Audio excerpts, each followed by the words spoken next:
Social emotional health really forms the basis for all relationships in life. It starts the minute the baby's born, perhaps even before, when they hear their parents talking, when they feel their parents' touch. It gives the child a sense of security, and you can't learn unless you're secure. So if you think about emotions and emotional development, we all have to have ways to identify what our emotions are and to sort of deal with them or work through them in the way that we need to in order to live productively in whatever society or place we live in.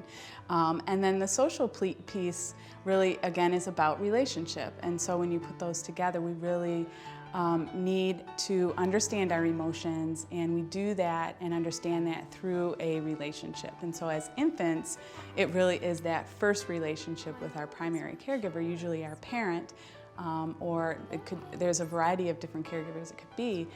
That parent helps us to understand what we're going through, understand what our bodies are experiencing, and they help us to organize our bodies and help us to understand our emotions.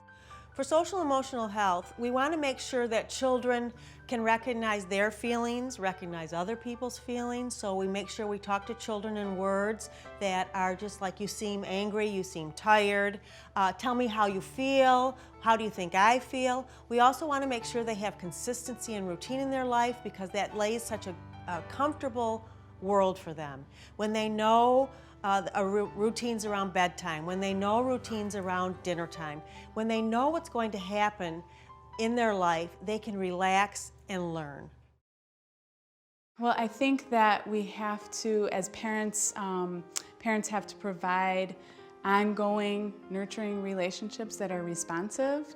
They have to have an understanding of their baby and what their baby's needs are. They have to understand sort of developmentally, so have some idea of development and be able to respond positively to that, ongoing sort of nurturing relationships with their infants. They have to be able to provide consistency and predictability, and those two things really help an infant to feel safe and to know that if I have a need, if I cry, if I have a feeling in my belly that doesn't feel right, and I cry, which is how I communicate because I'm an infant, I know that someone will come, that my parent will come. They'll take care of me, they'll make that bad feeling go away, and then I'll be able to feel better. And as children grow up, they sort of take that feeling with them so that they know that if I cry, which is I have a need, and I let someone know that I have that need, then I know that I'm worthy enough for someone to respond to my need and to help me, and then I'm going to feel better, and I'm going to be able to negotiate that need. And as they get bigger and bigger, when we are asking them to go to school without that parent, they can carry that understanding with them and have the understanding that here's my teacher. I know my parent's not here, but I also know that I can trust that adults will help me when I need something. And so they can have that, they have that understanding that someone will help me if I have that need.